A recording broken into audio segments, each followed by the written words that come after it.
Tutorials on the Terrace. All right, so welcome to week 7 of our Brit Lit distance learning here, continuing on with The Tempest.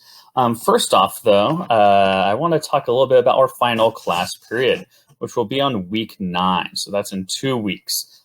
Instead of a YouTube video, we will be doing a live WebEx meeting, and again, you are going to be required to attend. So for us with period 5, that will be at 11 a.m. on June 9th. It'll be a little bit different. At the beginning of class, we're actually going to have a conversation with the Davis author, which is quite cool. And at the end of class, I will be giving an emotional farewell to you all.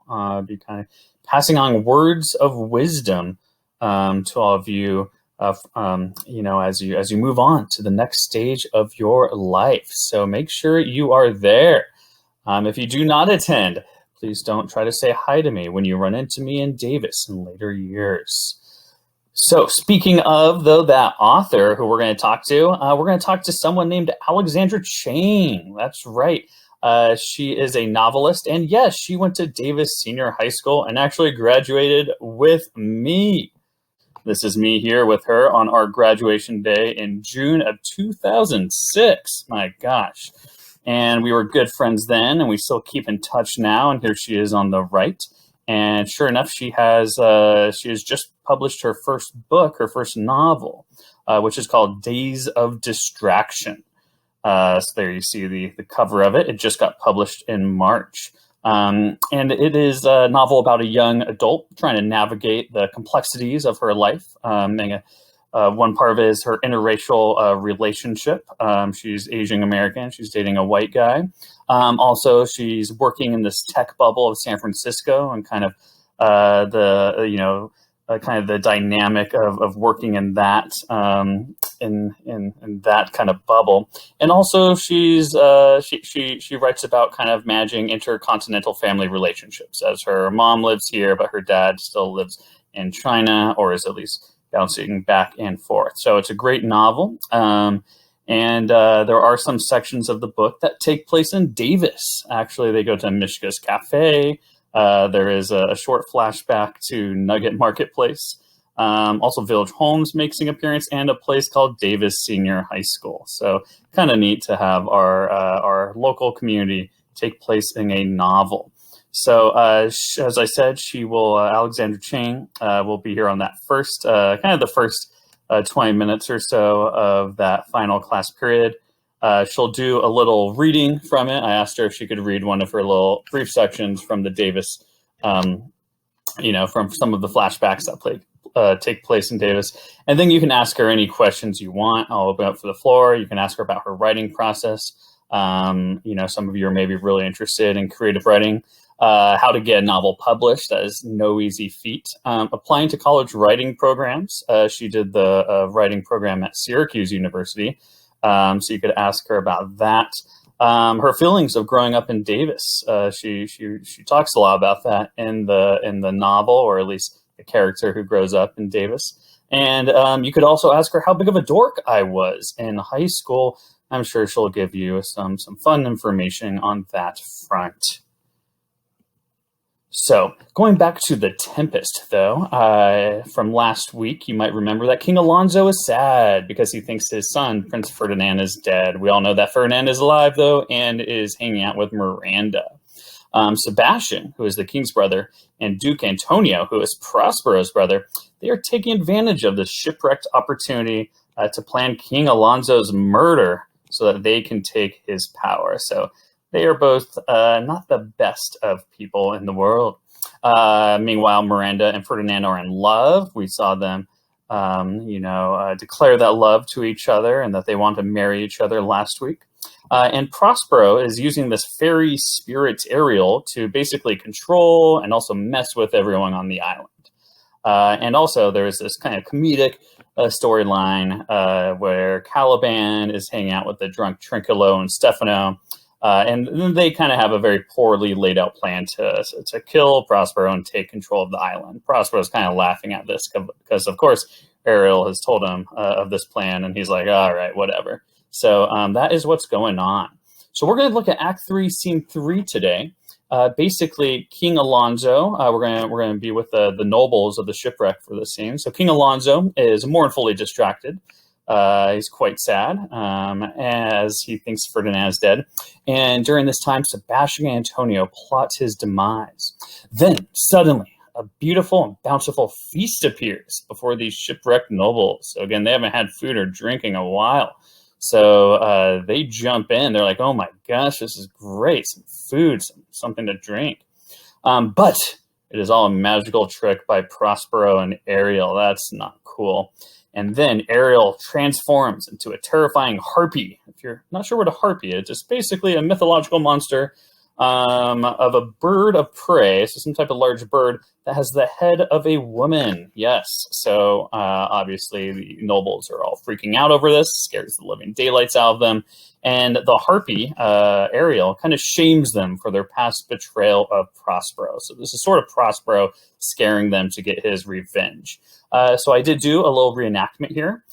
Just to warn you, though, of this scene, because of the budget cuts to education from Gavin Newsom, this past week, my special effects department took a hit. So the portrayal of Ariel might be not quite as impressive as I was hoping for. But nonetheless, I think it's a great scene. Let's take a look.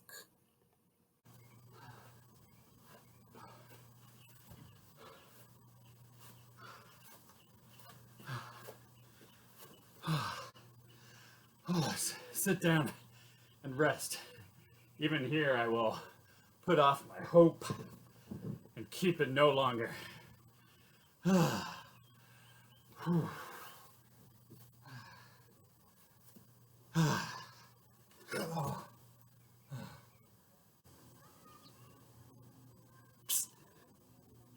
I am right glad that he's so out of hope. The next advantage we will take thoroughly. Yeah. Let it be tonight, for now they are oppressed with travail. Oh, what harmony is this? Oh, my good friends. Hark, what were these? A living drollery.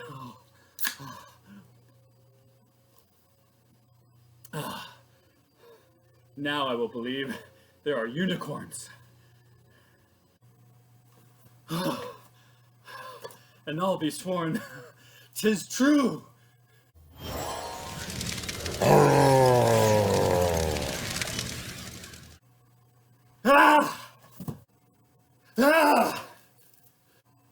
Oh, it is monstrous, monstrous.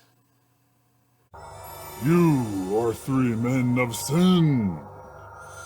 Remember that you three from Milan did supplant good Prospero, exposed unto the sea, which hath requited him and his innocent child. For which foul deed the powers delaying, not forgetting, have instanced the seas and shores, yea, all the creatures against your peace.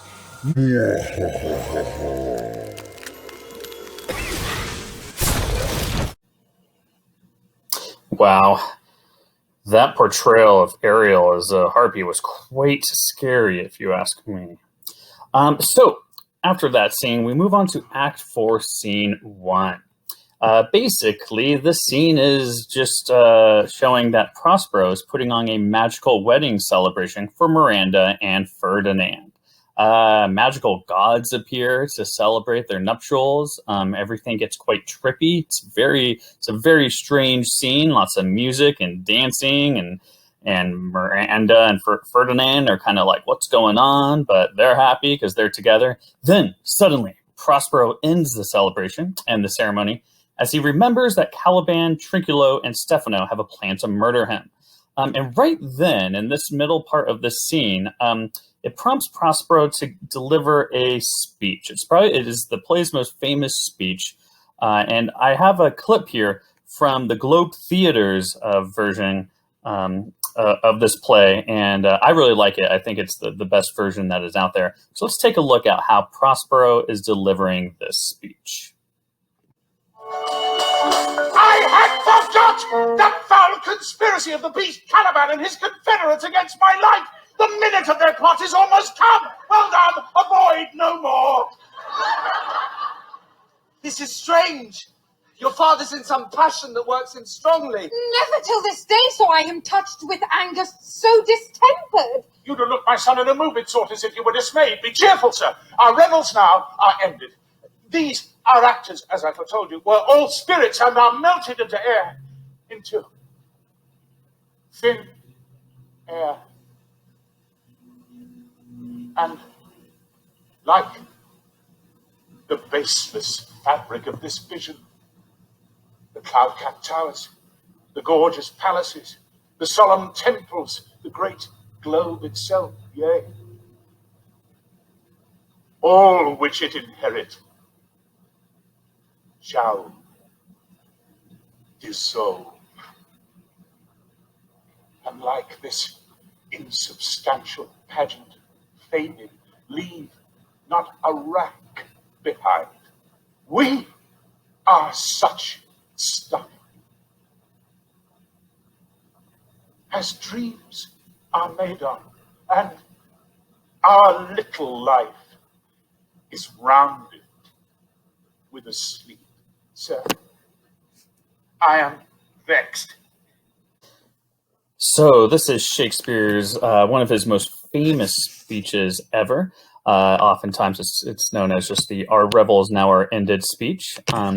And we will do a deep dive into the substance of the speech, and in fact, a deep dive into the psyche of Prospero next week. But for this week, we're going to kind of instead just take a look at a way to creatively explore this monologue. And that brings us to the Brit Lit Creative Assignment of the Year. That's right.